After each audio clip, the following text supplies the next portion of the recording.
Hey guys, welcome back to the channel. I'm gonna be doing a repair to JJ today. He's not broke, but it's something that I did wrong when I put the clutch on. When I rebuilt my engine, I put a new clutch in, and I did something wrong that I knew better than to do, but I forgot and I messed it up. So what I did not do is when I put the clutch in, I did not clean the oil off the pressure plate, and when I used my clutch, all that oil got sucked into the fibers of the clutch disc, and it's had a lot of a shimmy when you're starting off, like at a red light or something. And we're planning on taking this Jeep to the Pigeon Forge Jeep Invasion this year, and I was telling Seth, if we're going to be in all that traffic, stopping and starting and going a lot, I'm not going to want to feel that shimmy every time I start off.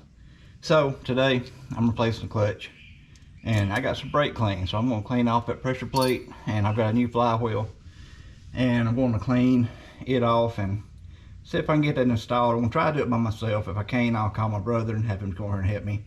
I do not have a transmission jack. I have a regular jack, and that's what I'm going to try to do it with today, just to see if I can. I know there's some modifications you can do to it to make a regular jack work. I'm going to try to do it without any modifications if I can. And so I don't know how well this video is going to go. I may just film and do a voiceover later, just tell you what I'm doing at any given time, or I may just do it like this right here, like I always do. When I'm doing the voiceover, I actually get it more correct what I'm trying to say than when I'm doing it live on the fly like I'm doing right now. So anyway, this is what we're going to be doing today, so let's get to it.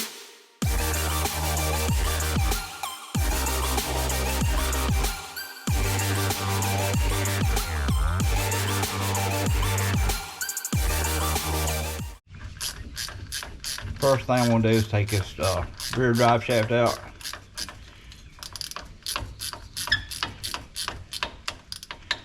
Get it down out of the way.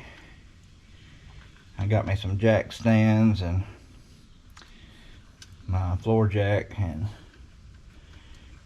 I'm going to try to get everything removed first. I know I got to take the starter off. Try to put everything where I can.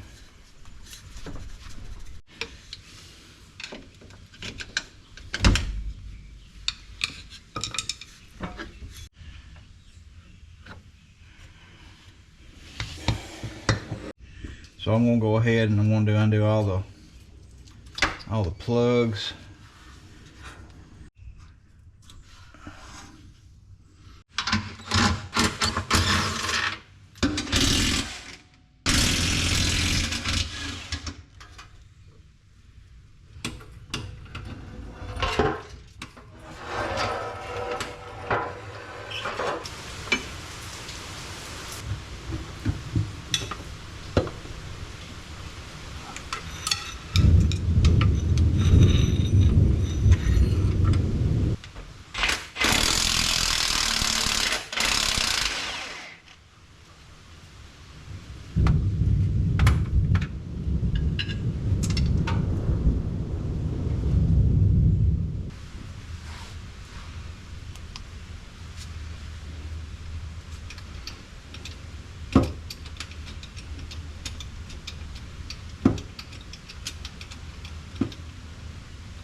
All right, that appears to be the last connection. I just got all the bolts out of the bell housing to the engine, and I believe I'm ready to pull the transmission now. So let the fight begin. I gotta get my floor jack under here, and I ended up taking the exhaust down because I couldn't get to some of the bolts. I put this catalytic converter on, and it was kind of in the way, so I had to drop the 2 bolts from the exhaust manifold and let the exhaust pipe fall down. So now let me put my floor jack right here. I'll remove this jack stand and see if I can pull this thing back out. All right.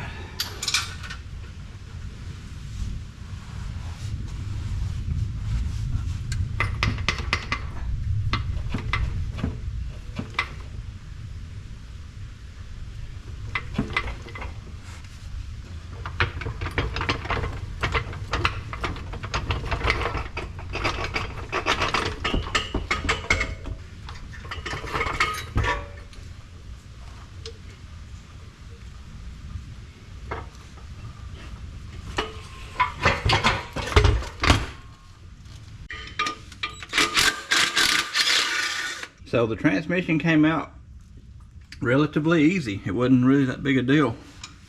I know going back in will be a big deal. Getting it out ain't the problem. Oh man, that washer rode all the way against the wall.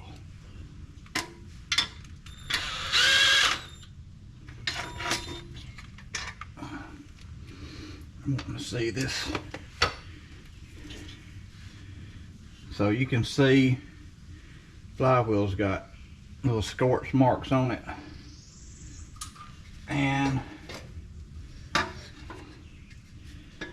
clutch don't look bad, but it's definitely glazed over.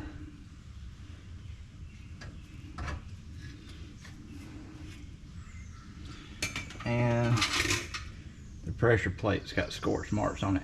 And the reason it does, I did that. I smoked the clutch, trying to maybe burn some of that oil off after I realized what I had done. And once it's in the disc, once it's in the clutch disc, it's done. You might as well, if you can't live with it, you're gonna have to replace it. And that's exactly why I'm under here doing what I'm doing.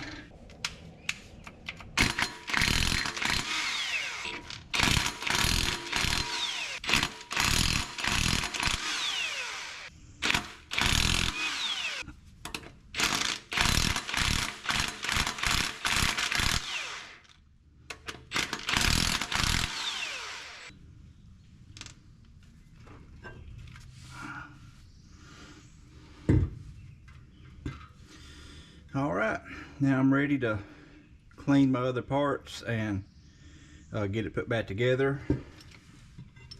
While I'm here, I can go ahead and clean up some of this oil right here where my distributor was leaking on the video y'all saw me do that oil leak repair. This right here, this seal is good and dry. Got a little bit of slime on it from where this leak right here got into the dust cover shield, and anyway it ran and got on this a little bit, but the seal right here is, man, it's perfect.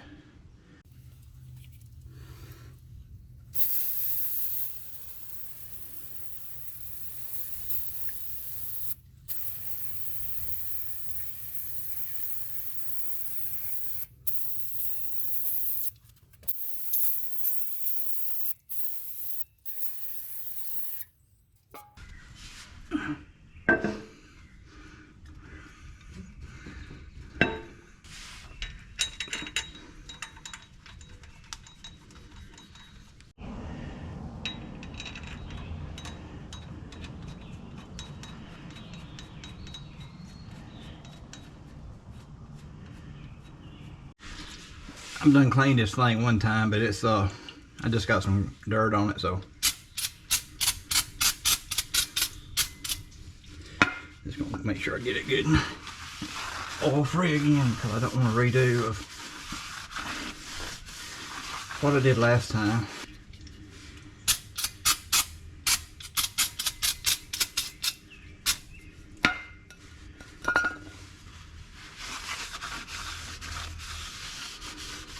Good and clean.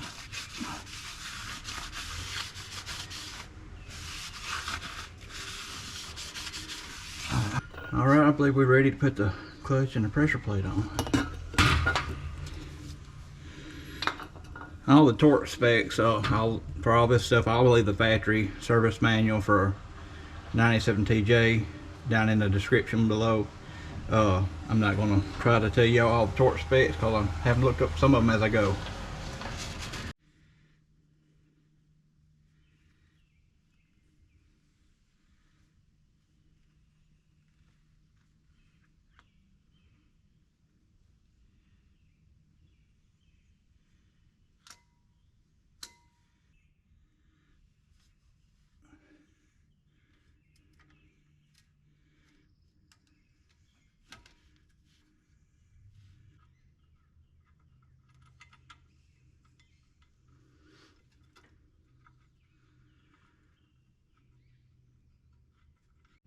So I don't have my bolts tight yet. I have them all in. But what you want to do is you want to move this around until this is going in very easily. There it is.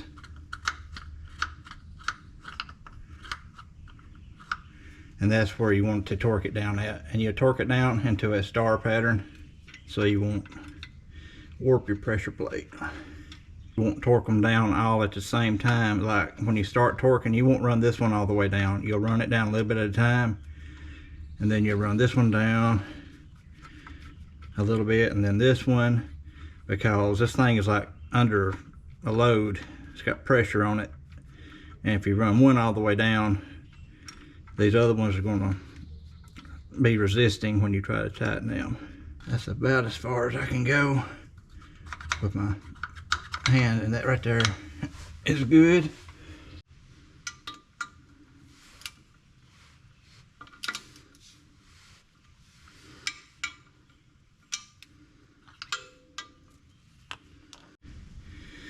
All right, I got all those torqued.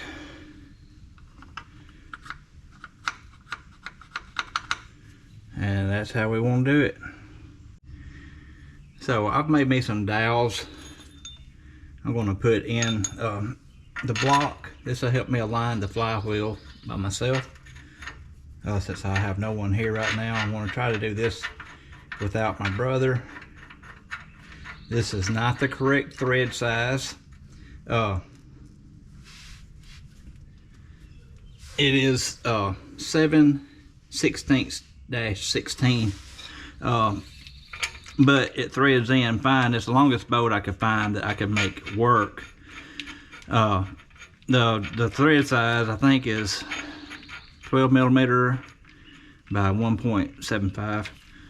Anyway, this right here, this won't hurt the threads at all. This is a little bit too small, but they go all the way tight when you tighten them up, and that'll give me some runners to put the transmission on when I'm trying to slide it back in and get everything lined back up. So I'm at that point now. I'm ready to try to get the transmission back in. So I'll come back when I get the transmission on the jack under the Jeep.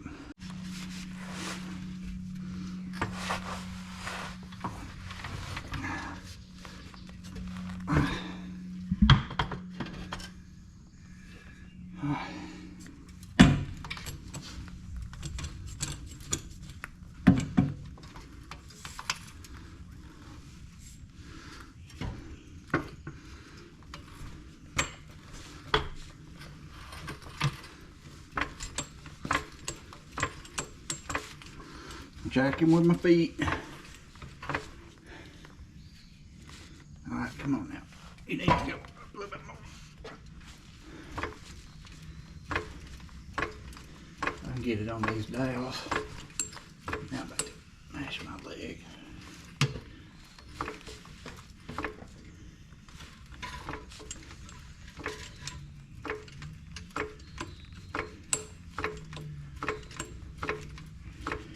I'm gonna get that jack stand ready.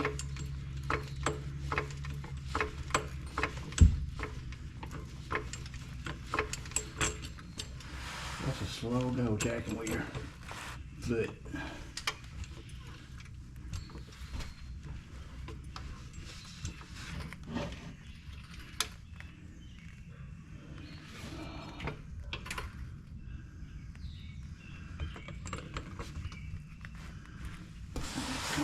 Forward now.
got her in, I repositioned my jack to so I could actually push it and use the rolling function of the wheels rather than the stupid function of the wheels where I'm trying to pull it sideways. So now all I gotta do is do whatever I did to get the thing out. So I'm not gonna bore y'all with all of the reassembly because it's just the reverse of taking it apart. So anyway, I'll come back when I get all this done. All right guys, job's done. A little bit disappointed. It took probably a little over 50% of the shimmy out of it when you're starting off in a dead stop. That's if you're not giving it any gas. If you give it any throttle, it doesn't shimmy. It might a little bit if you started off in second gear, but if you just let off the clutch without giving it any throttle, it does still have a little bit of a shimmy to it. And I was wanting to ask you guys that owns the 2.5s, and even some of you guys that owns the 4.0s, does your Jeeps do that? I would like to know the answer to that question. I just put a brand new clutch and pressure plate, throwout bearing, pilot bearing, all that's brand new, and mine still does it a little bit. I was expecting it to be totally smooth, and to my disappointment, it is not. But it is better than it was, and I was driving it every day before, and I was just doing this in preparation for the trip me and Seth plan on making up to the Jeep Jam at Pigeon Forge. I anticipate a lot of the stop and go traffic up there. So anyway, if you guys would leave that down in the comments whether your Jeeps does that or not, I would greatly appreciate it. Guys, I thank you so much for stopping by today and watching. It means a lot to me. I thank you for the comments, for the thumbs ups. All of that means a lot to me. And y'all come back next time and we'll see what we got going then.